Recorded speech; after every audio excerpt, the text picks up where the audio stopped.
Bueno, bienvenidos a todos chicos. Hoy tenemos como disertante al doctor, el profesor Rubín, profe de la Facultad de La Plata y jefe de la terapia intensiva del Sanatorio también de Buenos Aires. Nos va a hablar de lo que es el shock, un tema bastante importante y que nos compete mucho a lo que es la medicina crítica, nosotros los terapistas, digamos. Así que es un tema algo complejo, pero que bastante apasionante, digamos, para la especialidad. Así que cuando quiera, profe. Bueno, buenas tardes a todos. Gracias por la invitación. Yo en este momento voy a tratar de resumir en una charla de 45 o 50 minutos un tema que es extremadamente complejo y en el que nosotros trabajamos hace más de 40 años en investigación clínica y básica.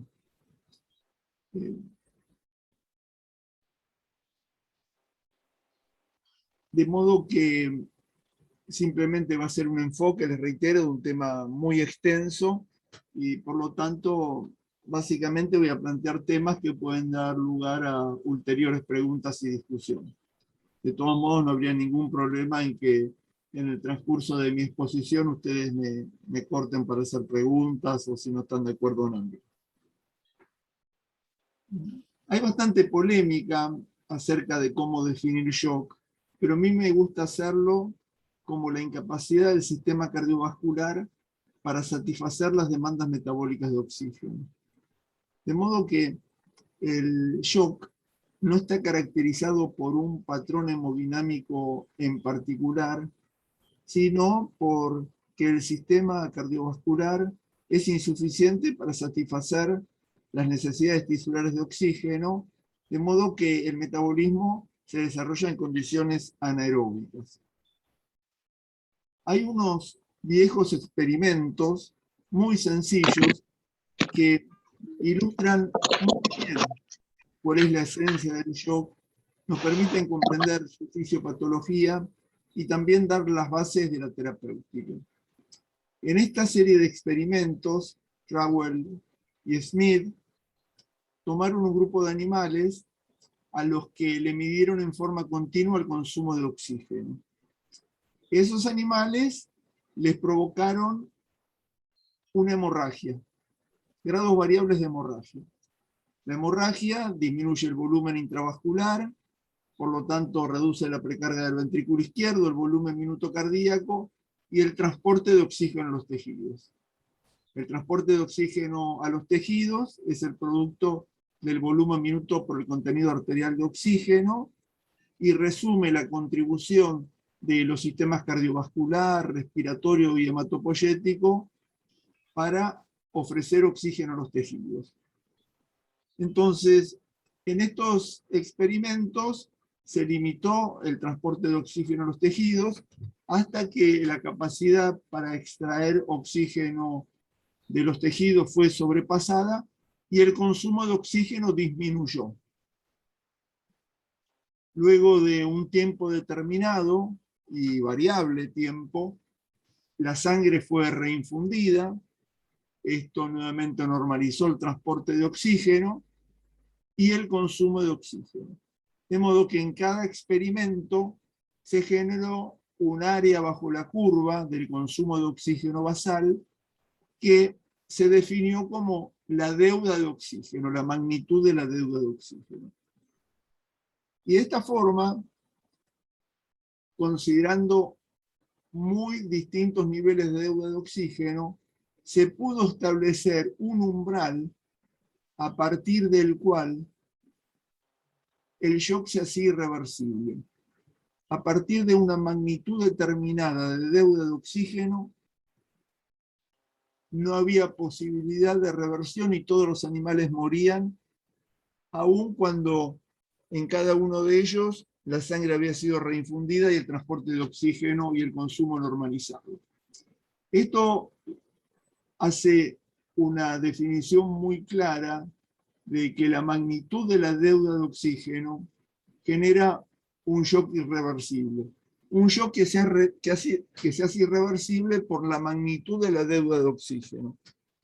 Como ustedes saben, la mayor parte del oxígeno se usa para la producción de energía, de ATP, y a su vez la mayor parte del ATP producido se utiliza en la ATPasa sodio-potasio para mantener los gradientes iónicos, para mantener el gradiente de concentración de sodio.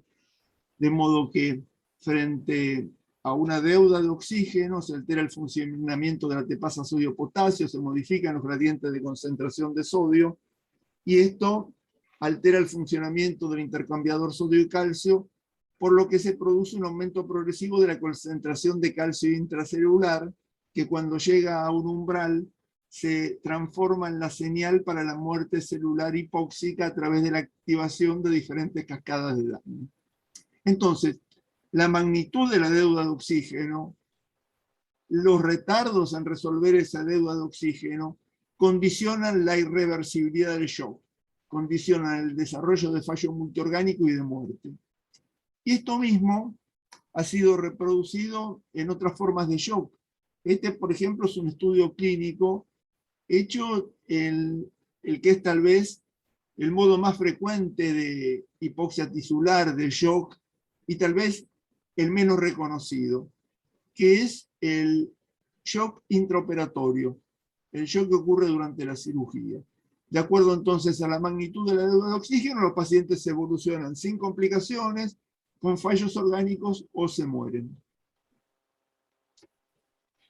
El shock es una situación muy común en el medio hospitalario y particularmente en la terapia intensiva. En este estudio multicéntrico europeo, la tercera parte de los pacientes internados en terapia intensiva tuvieron alguna forma de shock y casi la mitad de ellos eran shock séptico, que tiene una mortalidad mayor que los otros tipos de shock. En este otro estudio multicéntrico, la causa más frecuente de shock, como ustedes pueden ver nuevamente, es el shock distributivo, cuyo paradigma es el shock séptico. Esto sin duda es la causa más común de shock. Ven ustedes cuánto más frecuente es que el shock cardiogénico. ¿Cuáles son las manifestaciones clínicas del shock? Manifestaciones clínicas que devienen de la hipoperfusión tisular. La hipotensión, aunque recuerden ustedes que pacientes previamente hipertensos pueden estar en shock con valores normales de presión arterial. Y de ninguna forma la presión arterial cuantifica la gravedad del shock. Los signos clínicos de hipoperfusión tisular más frecuentes son los trastornos de la perfusión periférica, por ejemplo, evidenciados en un enlentecimiento del tiempo de relleno capilar, oliguria y alteraciones del estado de conciencia. Y el trasunto metabólico del shock y del metabolismo anaeróbico es el desarrollo de acidosis láctica. Desde el punto de vista fisiopatológico, el shock puede responder a distintas causas, aunque como vamos a ver, frecuentemente hay superposición entre estos mecanismos etiopatogénicos. El shock puede ser distributivo, cuando lo que predomina es la vasodilatación, hipovolémico, cuando hay disminución del volumen intravascular, cardiogénico, cuando hay un fallo ventricular, ya sea por un problema intrínseco del músculo cardíaco o alteraciones mecánicas, y obstructivo, cuando hay algún impedimento a la circulación, tal como lo que ocurre en un taponamiento pericárdico o en una embolia del pulmón masivo. Sin embargo, tenemos que recordar que cualquier tipo de shock sostenido en el tiempo y de la mano de la respuesta inflamatoria puede provocar un shock distributivo, un shock en el que predomine la vasodilatación. Esto es muy común en hemorragias digestivas graves que no son adecuadamente controladas y que después de incluso recomponer la volemia requieren vasopresores, porque un shock hipovolémico porque un shock hemorrágico va a requerir sustancias vasoconstrictoras, precisamente porque se ha transformado en un shock distributivo. Incluso situaciones tan emblemáticas como las de los pacientes que tienen un infarto miocárdico masivo, que hacen paro cardíaco y que son exitosamente resucitados y revascularizados, presentan una forma de shock esencialmente distributivo. Yendo al modelo emblemático de shock distributivo, el shock séptico, en realidad tenemos que decir que tampoco es un shock distributivo puro. En el shock séptico, y muy brevemente me gustaría detenerme para definir qué es sepsis. Sepsis es una infección que provoca disfunciones orgánicas que comprometen la vida. Y operativamente nosotros definimos sepsis como un foco infeccioso presunto que se acompaña de un aumento del SOFA, que es un índice de fallos orgánicos, y de esta forma el shock séptico sería una situación en donde un paciente séptico además tiene una hipotensión arterial que no responde a la administración de fluidos, que necesita de vasopresores y que además tiene como expresión de la disfunción metabólica celular un lactato de más de 2 milimoles por litro. En el shock séptico hay componentes variables de hipovolemia, de alteraciones miocárdicas y trastornos del tono vascular. Hay hipovolemia porque los pacientes con shock séptico pueden tener pérdidas de fluidos vinculadas con la causa del shock séptico, por ejemplo, una peritonitis con un tercer espacio muy importante. Hay hipovolemia porque los pacientes tienen pérdidas insensibles a través de la taquipnea y la fiebre que caracterizan la respuesta inflamatoria, pero fundamentalmente están hipovolémicos por el aumento de la permeabilidad endotelial y la pérdida extravascular de albúmina. Y a esto se suma un componente de hipovolemia arterial efectiva por el secuestro de sangre en el territorio de capacitancia. Junto a la hipovolemia, los pacientes con shock séptico tienen distintos trastornos de la función cardíaca. En realidad, la disfunción sistólica, la disminución de la fracción de eyección, es la forma menos frecuente de disfunción miocárdica en la sepsis y no tiene implicancias pronósticas. Por el contrario, las alteraciones de la función diastólica son más importantes y en algunos estudios están asociadas a mayor mortalidad. Pero sin ninguna duda, el componente más importante del shock séptico son los trastornos del tono vascular, tanto en el territorio de capacitancia como de resistencia. Y de esta forma tenemos que considerar que la vasodilatación no es solamente la principal característica fisiopatológica del shock séptico, sino que es la causa que habitualmente lleva a la muerte. Este es un estudio muy sencillo en el que un grupo de pacientes sépticos fueron monitoreados hemodinámicamente con un catéter de Swan-Ganz hasta poco antes de su muerte. Profe, una Y lo consulta. que, sí, Perdón, ¿puedo preguntar? ¿Sí? Sí, entonces el séptico se convierte después en distributivo por la vasodilatación o no? no, el shock séptico es característicamente shock hipovolémico, es un shock con distintos grados de vasodilatación, definitivamente. Está. Que esto quede Gracias. claro. El shock séptico tiene heterogéneos grados de hipovolemia, de alteración de la función miocárdica y de vasodilatación, pero sin ninguna duda este último componente es el más importante, como ilustra este estudio que les estoy mostrando ahora.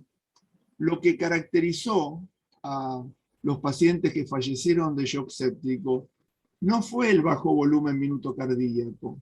Hay algunos lugares donde se sigue escribiendo que en la fase terminal del shock séptico hay un componente frío. Hay una sepsis caliente, inicialmente con alto volumen y vasodilatación periférica, y luego una etapa de shock frío, en donde los pacientes evolucionan con bajo gasto cardíaco y alta resistencia periférica. Esto no existe, esto es una fábula.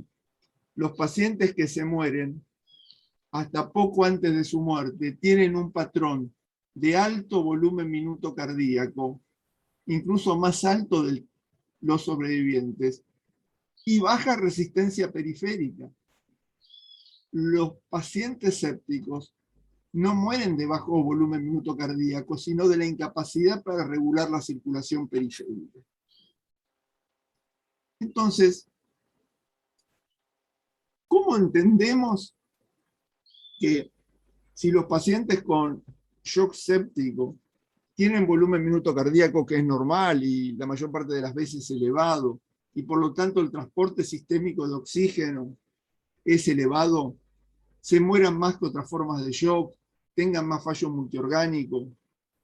Es muy sencillo entender por qué se muere un paciente con shock cardiogénico. Baja el volumen minuto cardíaco críticamente, disminuye la perfusión tisular. Pero, ¿cómo podemos explicar que pacientes con alto volumen minuto cardíaco y transporte de oxígeno elevado desarrollen fallo multiorgánico y se mueran? Probablemente, por lo menos una de las hipótesis, es la alteración microcirculatoria. El transporte de oxígeno, el volumen minuto cardíaco sistémico son elevados, pero la sangre no llega adecuadamente a los tejidos. La respuesta inflamatoria lesiona la microcirculación, produce alteraciones endoteliales, microtrombosis, etc. Y ustedes saben que la microcirculación, y esta es una videomicroscopía de la microcirculación sublingual de un voluntario sano. Este es un método que permite medir de forma no invasiva la microcirculación. Esta microcirculación que ustedes ven se caracteriza por una red microcirculatoria homogénea y con una circulación constante. Los vasos más grandes son vénulas que tienen 50, 100 micras de diámetro, y los más pequeños, los que tienen entre 5 y 20 micras de diámetro, son capilares y pequeñas arteriolas y vénulas. Pequeños vasos que tienen múltiples funciones, pero la función más importante de la microcirculación es el transporte de oxígeno desde la luz vascular a la mitocondria. Y la microcirculación, si bien es un órgano del sistema cardiovascular, puede tener un comportamiento diferenciado al de la circulación sistémica. Y esto es lo que parece explicar esta controversia que discutíamos recién. Y en los pacientes con shock séptico pueden encontrar esto, de este extremo, donde solamente hay flujo en las vénulas y todos los capilares están detenidos. Esto es una catástrofe microcirculatoria. A otros pacientes que tienen una microcirculación como la de este otro paciente que vamos a ver ahora, que es prácticamente normal, con flujo continuo en la mayoría de los capilares. Pero sin embargo lo emblemático del shock séptico es esto, la heterogeneidad del flujo. Capilares que tienen un flujo sostenido, continuo, normal, y otros capilares con los glóbulos rojos detenidos en la microcirculación o circulando de forma lenta o intermitente. Esto es lo que es el paradigma de la microcirculación en el shock séptico y lo que podría explicar esta aparente paradoja de el alto transporte de oxígeno y la hipoperfusión tisular. Entonces, esto es lo que nosotros hemos definido como el shock microcirculatorio, la presencia de hipoperfusión e hipoxia tisulares, pese a la normalización de los flujos sistémicos y regionales.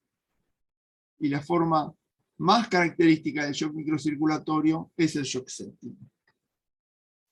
Nosotros vamos a discutir rápidamente ahora algunos aspectos generales del tratamiento. Y en general, la mayor parte de las situaciones graves se enfocan con la regla BIP o ABC, donde hay una prioridad en mantener la vía aérea permeable, en garantizar la ventilación y la circulación.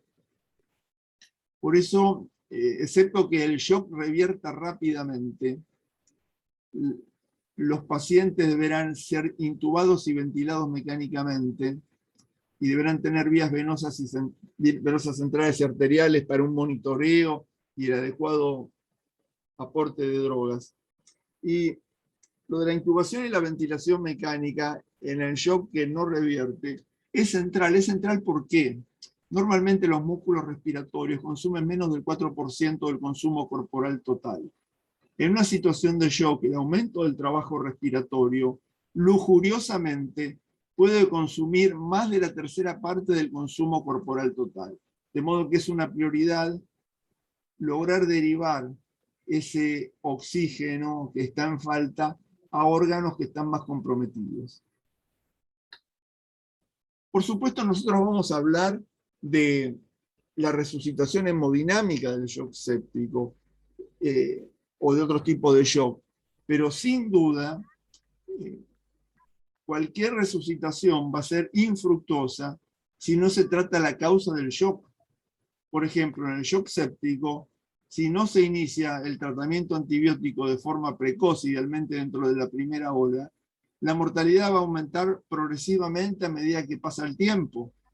Si en un shock cardiogénico secundario a un infarto agudo de miocardio no se revasculariza, el paciente va a evolucionar mal. Bueno, nosotros vamos a manejarnos exclusivamente, vamos a discutir exclusivamente el manejo hemodinámico. El manejo hemodinámico, fundamentalmente, va a tener que ver con la optimización de la hemodinamia a través de fluidos, drogas vasoconstrictoras e inotrópicas. Y yo me voy a referir fundamentalmente al tratamiento del shock séptico, pero sin embargo la mayor parte de estos principios son aplicables a todo tipo de shock. La resucitación inicial del shock se hace con fluidos y nosotros vamos a discutir qué fluido y cuánto de ese fluido. Y cuando nosotros pensamos en resucitar a alguien con fluidos, en primer lugar debemos demostrar, y esto obviamente es lo que ocurre en el shock, que hay evidencias de hipoperfusión tisular. Y en segundo lugar, tenemos que tener una palmaria demostración que ese fluido que vamos a dar efectivamente va a mejorar el volumen minuto cardíaco y la perfusión tisular. Y esto es muy importante porque si bien la resucitación insuficiente hace que perdure la hipoperfusión y la hipoxia tisulares, con lo que los fallos orgánicos y la muerte se van a hacer más predecibles. Por otro lado, la administración excesiva de fluidos genera hipervolemia y edemas. Y los edemas no son solamente cosméticos. Significan aumento de las distancias difusionales para el transporte microvascular de oxígeno, significan síndrome compartimental abdominal, renal, significan edema de pulmón, y también la sobrecarga de fluidos está independientemente asociado con trastornos motores y derivación a cuidados crónicos en sobrevivientes del shock séptico. De modo que hay una clara relación en U entre el volumen administrado y la evolución de los pacientes.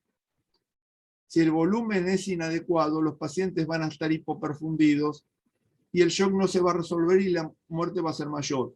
Pero si los pacientes reciben un excesivo volumen, también van a tener una peor evolución. De modo que la resucitación con fluidos debe ser óptima.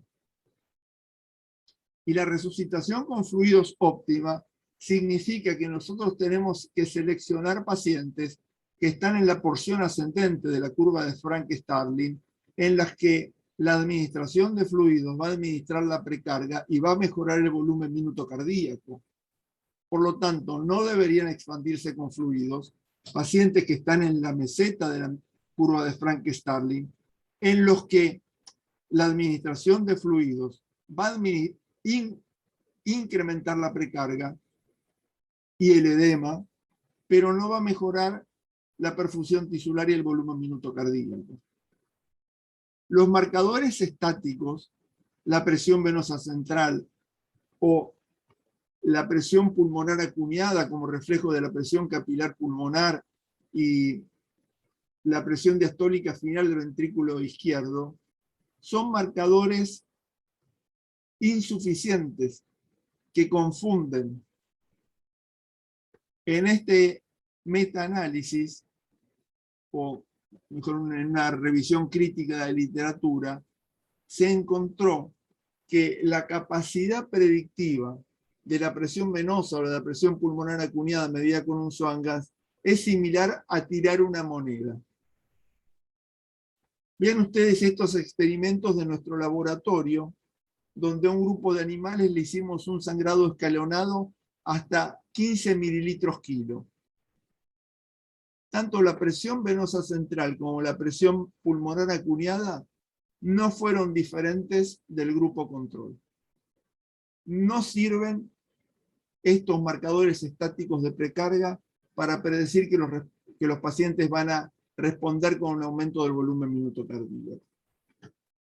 Y entonces debemos recurrir a marcadores dinámicos que no hacen otra cosa que mimetizar los efectos de una carga de fluido sobre el volumen sistólico o el gasto cardíaco y que se basan en cambios provocados por la interacción cardiopulmonar o la respuesta postural. Vamos a aclararlo un poquito.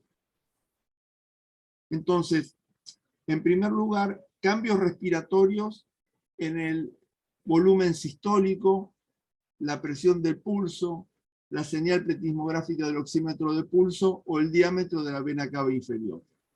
¿Qué significa esto? Ustedes saben perfectamente que la presión de pulso es proporcional al volumen sistólico y que el volumen sistólico cambia con los ciclos respiratorios. Durante la inspiración espontánea, durante la respiración espontánea, hay negativización de las presiones intratorácicas, aumenta el retorno venoso, aumenta la precarga del ventrículo izquierdo y aumenta el volumen sistólico y la presión diferencial, la presión de pulso. Al revés, durante la ventilación mecánica, durante la inspiración hay aumento de la presión intratorácica y disminución de la presión de pulso. La variación de la presión de pulso con los cambios respiratorios va a depender del volumen intravascular y de la capacidad, va a ser expresión de cómo esos pacientes van a responder a los fluidos con aumento del volumen minuto cardíaco. Y en muchos estudios se demostró que una variación de la presión de pulso con la respiración igual o mayor del 13% predice con notable sensibilidad y especificidad que los pacientes van a responder a la administración de fluidos con aumento del volumen minuto cardíaco. Otra forma de predecir si el paciente va a responder a los fluidos aumentando el volumen minuto cardíaco es elevando pasivamente los miembros inferiores y viendo cómo se comporta el volumen minuto cardíaco, que en terapia intensiva se puede medir por métodos de análisis continuo del contorno de la onda de pulso. Entonces, si el volumen minuto cardíaco aumenta elevando las piernas, bueno, ese paciente va a tener respuesta positiva a fluidos. Y otro enfoque también muy sencillo que usamos cotidianamente en las terapias intensivas es viendo la variación respiratoria del diámetro de la vena cava inferior. Si decidimos que vamos a usar fluidos, tenemos que seleccionar un fluido en particular. Y para esto disponemos de dos tipos de fluidos, coloides o cristaloides. Los coloides son sustancias que tienen un peso molecular alto, que teóricamente tienen un volumen de distribución que es solamente el del agua intravascular, y que son almidones, gelatinas, dextranes y albúmina. Lamentablemente, los almidones sustituidos, que hasta hace pocos años eran los fluidos que más se usaban en algunos pacientes para la sustitución del volumen intravascular, no tienen eficacia y no son superiores a los cristaloides porque el volumen de distribución real es parecido al de los cristaloides. ¿Por qué? Por el aumento de la permeabilidad endotelial que caracteriza el shock. Y además son moléculas nefrotóxicas. Y distintos estudios permitieron concluir en metaanálisis que los hidroxietilalmidones no son más eficaces que los cristaloides, tienen un bajo perfil de seguridad, además son muchísimo más caros, y por lo tanto no deben emplearse en los pacientes críticos. Lamentablemente se siguen utilizando en anestesia, sin que haya ningún fundamento y pese a estos riesgos. Otros coloides, como el de Strang, no deben usarse por su toxicidad. Las gelatinas están poco estudiadas y tienen menor capacidad de expansión y probablemente sean tan nefrotóxicos como los hidroxietilalmidones. Y la albúmina tiene un rol definido, pero muy limitado por su costo. Probablemente la albúmina sea segura, pero como les decía, no se ha demostrado mayor eficacia en estudios controlados y es una molécula extremadamente cara. En cuanto a las soluciones cristaloides, no hay ninguna duda que la que más se usa es la mal llamada solución fisiológica. Digo mal llamada solución fisiológica porque la solución de cloruro de sodio al 0,9% tiene una osmolaridad que es mayor que la del plasma, está constituida por 154 miliequivalentes de cloro y de sodio por litro, por lo tanto su osmolaridad es de 308, la concentración de sodio es mayor que la del plasma, pero sobre todo tiene concentraciones de cloro mucho más altas. También en la Argentina la solución fisiológica es lejos la más usada de las soluciones para la expansión del volumen intravascular. Y la expansión con grandes volúmenes de solución fisiológica claramente provoca acidosis metabólica hiperclorémica, que es secundaria a la administración de soluciones con altas concentraciones de cloro. Y también es consecuencia de la dilución de la base buffer plasmática. Por el contrario, las soluciones llamadas balanceadas, como el Ringer lactato, tienen sustituido parte del cloro con otro anión. Así, Ringer acetato o Ringer lactato tienen parte del cloro sustituido por acetato y lactato, que si bien son aniones fuertes, son rápidamente convertidos en el plasma en bicarbonato. ¿Cuáles son los efectos fisiológicos de la acidosis metabólica hiperclorémica que predeciblemente produce la expansión con grandes volúmenes de solución fisiológica? Durante mucho tiempo se ignoró, no se le dio jerarquía, pero actualmente hay un montón de estudios experimentales que demuestran que la acidosis hiperclorémica generada por la administración de solución fisiológica genera una respuesta inflamatoria, incluso con vasodilatación, que... ¿Me escuchan bien? Sí, se escucha, profe. Sí, profe. Esta respuesta inflamatoria además se puede asociar a daño de distintos tejidos y además la carga de cloro genera vasoconstricción renal y puede provocar distintas disfunciones renales. Y en pacientes también esto puede hacerse evidente en disminución del flujo sanguíneo renal. ¿Cuáles son los efectos en los pacientes críticos? Si bien hay muchos estudios observacionales que encuentran una asociación entre el uso de soluciones hiperclorémicas y aumento de la mortalidad y disfunciones orgánicas, hay poca evidencia fuerte basadas en ensayos clínicos controlados. Solamente hay 3 grandes ensayos clínicos controlados que han comparado la solución fisiológica con soluciones balanceadas. El primero de estos estudios es el SPLIT, que fue un estudio negativo, que no encontró diferencias ni en la función renal ni en la mortalidad. Sin embargo, este estudio reclutó pacientes de poca gravedad y los volúmenes administrados fueron muy bajos. Ven ustedes valores medios de menos de 1,5 litros por día. Esto es reposición hidroelectrolítica y no resucitación con fluidos. Entonces, claramente los resultados negativos de este estudio eran predecibles por la baja exposición al tóxico. Otro estudio, el SMART,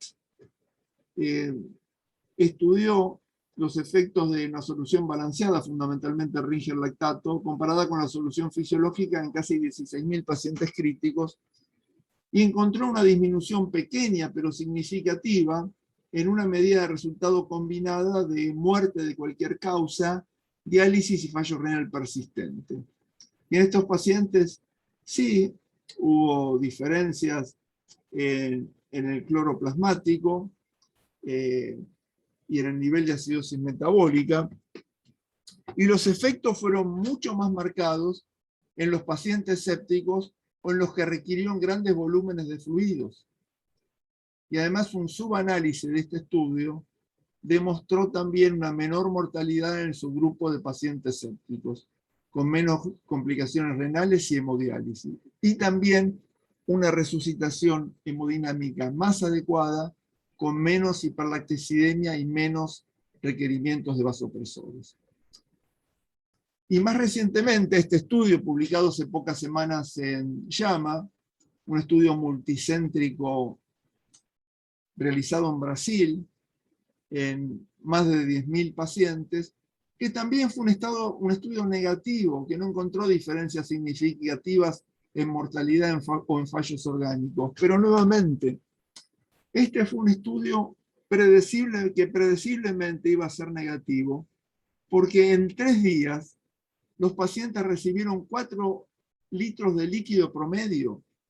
Esto es reposición hidroelectrolítica. Esto no le hace mal a nadie. 1,5 litros de solución fisiológica no es una exposición suficiente al tóxico. Y como ustedes ven, no hubo diferencias significativas a lo largo del tiempo en la concentración de cloro plasmático entre los dos grupos.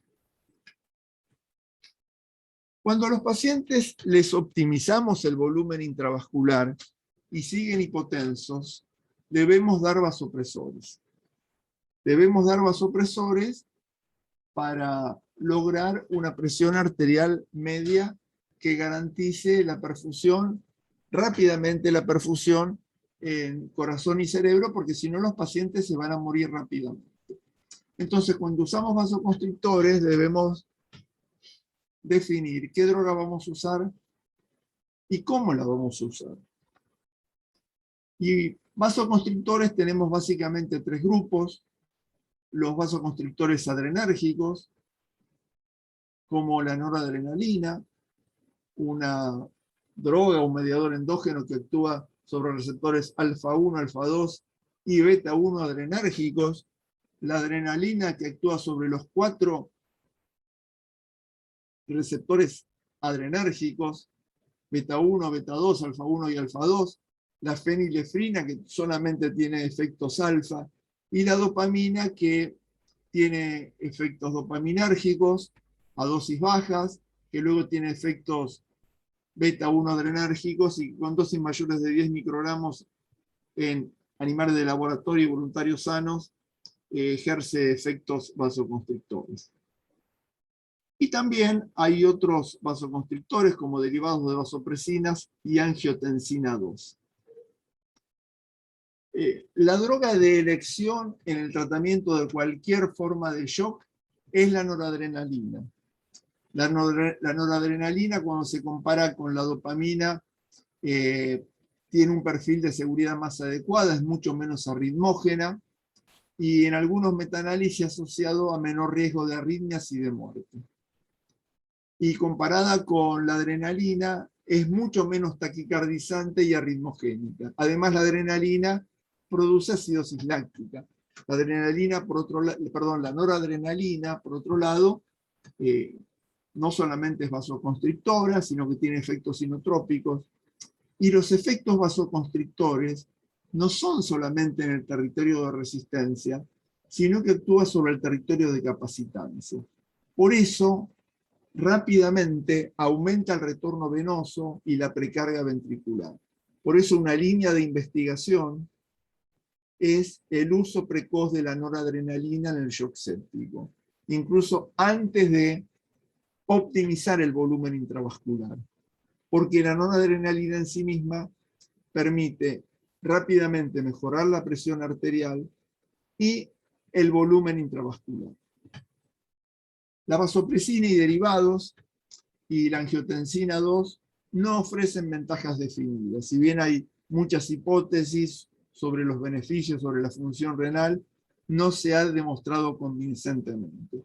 Y la vasopresina simplemente podría utilizarse para ahorrar el uso de noradrenalina. Una ventaja que para mi gusto no es muy clara. En principio debemos usar noradrenalina o cualquier vasopresor para llevar la presión arterial media por encima del límite inferior de la curva de autorregulación del flujo. Sin embargo, este límite inferior, que normalmente está en alrededor de 60 milímetros de mercurio, puede ser variable en los pacientes en shock. Y hay estudios que han evaluado si en los pacientes con shock séptico se necesita una mayor presión de perfusión que 60 milímetros de mercurio. Y hay algunos estudios observacionales que muestran que cuando las presiones son mayores de 70 milímetros con el uso de vasopresores, esto puede asociarse a un peor pronóstico.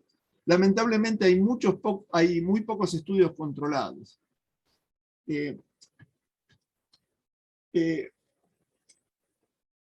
En términos ideales, nosotros deberíamos demostrar a nivel tisular de qué forma el aumento de la presión genera aumento de la presión de perfusión y del flujo sanguíneo tisular, o por el contrario genera vasoconstricción excesiva. Esto, por ejemplo, se evidencia en este estudio en el que nosotros dimos noradrenalina para aumentar la presión arterial de 65 a 75 y después a 85 milímetros de mercurio, y evaluamos qué pasaba con la microcirculación sublingual, y como ustedes pueden ver, hubo efectos muy heterogéneos, pero sin embargo, esos efectos podemos resumirlos, que en los pacientes que tenían una microcirculación preservada, con 65 milímetros de mercurio, el aumento ulterior de la presión arterial con noradrenalina tenía efectos deleterios sobre el flujo sanguíneo tisular, probablemente por una vasoconstricción excesiva. Por el contrario, si la microcirculación estaba alterada, el aumento de la presión arterial mejoraba la perfusión tisular. Pero lógicamente solamente esto podemos saberlo viendo directamente el flujo en los capilares, lo cual no es un estándar de monitoreo.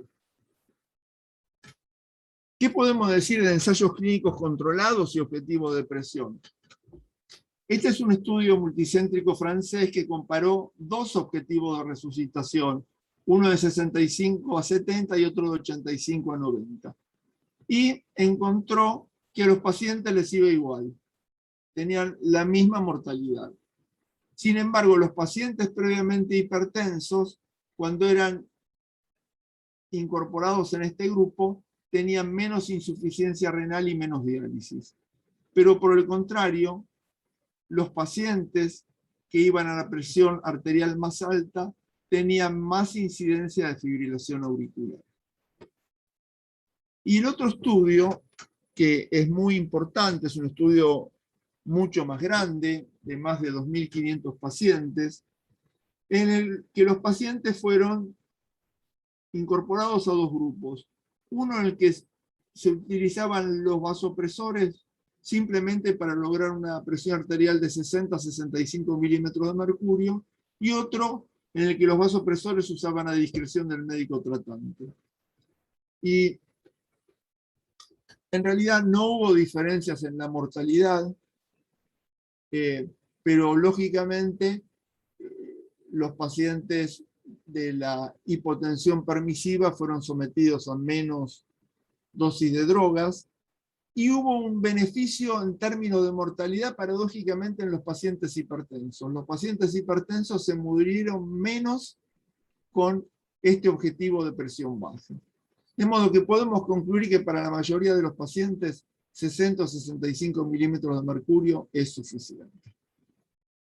Y finalmente, en los pacientes en los que la normalización de la presión arterial a 60 a 65 milímetros de mercurio y la optimización del volumen intravascular no es suficiente y persisten las evidencias de hipoperfusión tisular, podemos usar inotrópicos para aumentar el volumen minuto cardíaco. La droga recomendada para aumentar el inotropismo en el shock séptico es la dobutamina, pero la verdad que hay muy pocas evidencias y la dobutamina tiene un bajo perfil de seguridad. Y hay algunos estudios retrospectivos que la han asociado a mayor mortalidad. La dobutamina, ustedes saben, que es una mezcla racémica de dos enantiómeros. La dobutamina es una droga predominantemente inotrópica, sin efectos vasodilatadores directos, porque los dos enantiómeros tienen efectos vasculares contraproducentes. De modo que en voluntarios sanos o en animales de laboratorio, la dobutamina lo que debería hacer, lo que hace, es aumentar el inotropismo, aumentar el volumen minuto cardíaco, aumentar la presión arterial y disminuir en forma refleja la resistencia periférica. Con menos taquicardia, porque gran parte del efecto inotrópico está medido por receptores alfa, asociados a IP3 y no al cíclico. Pero sin embargo, en los pacientes con shock séptico, la dobutamina frecuentemente resulta en vasodilatación, en taquicardia y vasodilatación. La mayor parte de los pacientes con shock séptico no tienen efecto inotrópico con la dobutamina. Y la dobutamina no los ayuda, tiene efectos deleterios. Otros inotrópicos, levosimendan e inhibidores de la fosfodiesterasa, son potencialmente peligrosos porque además son vasodilatadores arteriovenosos y, como hemos mencionado, la vasodilatación es el componente más importante del shock séptico.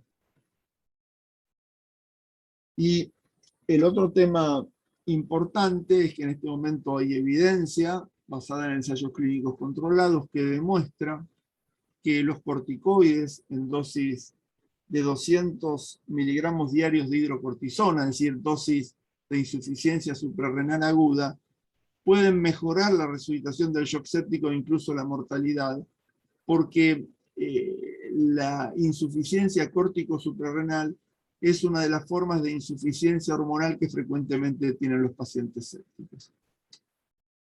¿Cómo monitoreamos a estos pacientes? ¿Cuáles son los objetivos de resucitación?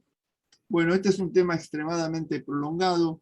El lactato es un índice falaz de resucitación porque el lactato puede persistir elevado por el estímulo de la glucólisis aeróbica que genera las catecolaminas que se liberan como parte de la respuesta inflamatoria en los pacientes en shock. Y un ensayo clínico controlado que hicimos en Sudamérica demostró que resucitar en base al tiempo de relleno capilar, en base a la resucitación periférica, puede disminuir la mortalidad de los pacientes con shock séptico. Y además es un monitoreo muy simple, sencillo y barato. Entonces, en conclusión, el shock es la incapacidad del sistema cardiovascular para satisfacer las demandas metabólicas de oxígeno, y en este contexto la deuda de oxígeno debe ser resuelta rápidamente para evitar el fallo multiorgánico y la muerte. Y junto al tratamiento etiológico de cada tipo de shock, la resucitación debe iniciarse rápida y agresivamente. El primer paso siempre es la administración de fluidos, agresiva, pero que deberemos limitar, básicamente para evitar la hipervolemia, a través de una evaluación de la respuesta dinámica a fluidos. Probablemente las soluciones electrolíticas balanceadas sean las soluciones de elección. Las drogas vasoconstrictoras, particularmente la noradrenalina, deberán indicarse precozmente, luego de que los pacientes nos respondan, por ejemplo, a la administración de 500 mililitros de fluidos. Y después de la administración de 500 mililitros de solución de Ringer lactato, los pacientes siguen hipotensos, tenemos que dar noradrenalina para alcanzar rápidamente una presión arterial media de 60 milímetros de mercurio. Y después, obviamente, continuar con la optimización del volumen intravascular. Si una vez optimizado el volumen intravascular y alcanzado una presión arterial media adecuada, persisten las evidencias de hipoperfusión tisular con un tiempo de relleno capilar enlentecido, podrán darse inotrópicos. Pero siempre considerando que la dobutamina, que es el inotrópico de elección, puede tener efectos impredecibles que son fundamentalmente vasodilatación y taquicardia sin evidencias de efectos inotrópicos favorables. Por lo tanto, sus acciones deben monitorearse estrechamente en un término muy corto. Bueno, muchas gracias. Yo quedo a disposición de ustedes para preguntas. Profe, yo tengo dos preguntitas. El primero es si ya hay evidencias, digamos, de que el Ringer sería mejor que aplicar la solución fisiológica. ¿Por qué se sigue usando tanto? ¿Por un tema de costo sería? No, el costo no es una causa. El costo del Ringer lactato es semejante al de la solución fisiológica. Yo entiendo que esto es un problema básicamente de cultura médica y de evidencia. El Ringer lactato tiene el gran problema de que es una solución hipotónica, tiene una concentración de sodio de 132 miliequivalentes por litro, y por lo tanto en los pacientes con injuria cerebral aguda puede ser potencialmente deleterio. No hay que usarlo en los pacientes traumatizados. De hecho, en el último estudio que les presenté, los pacientes asignados a solución balanceada tenían peor evolución. Pero no solamente hay un desconocimiento en general en los médicos de esta cuestión que estamos discutiendo, sino que todavía la evidencia basada en ensayos clínicos controlados no es tan contundente.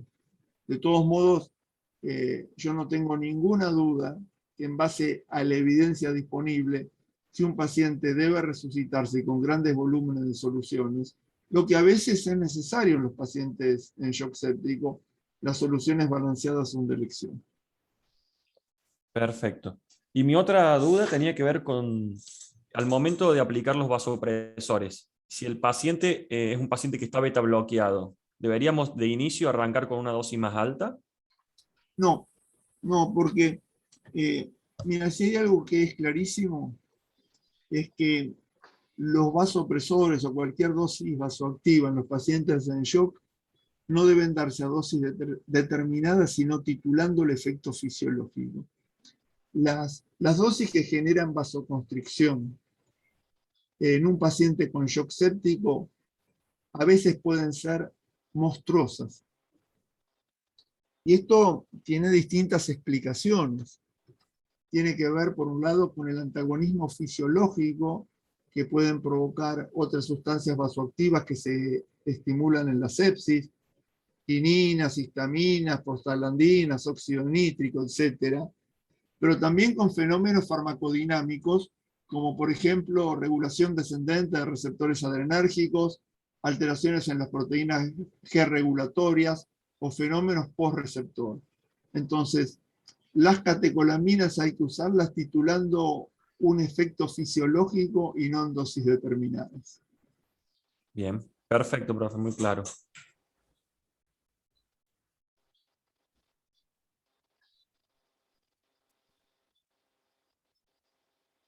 ¿Alguna otra pregunta, chicos? Sin miedo, sin miedo.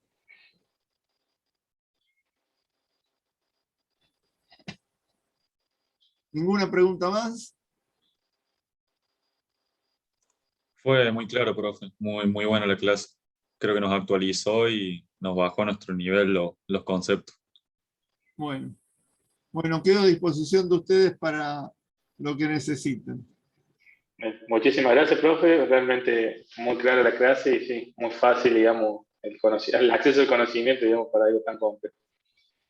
Así que bueno, muchas gracias, profe, por participar y estaremos en contacto. Abrazo a todos. Adiós. Hasta luego.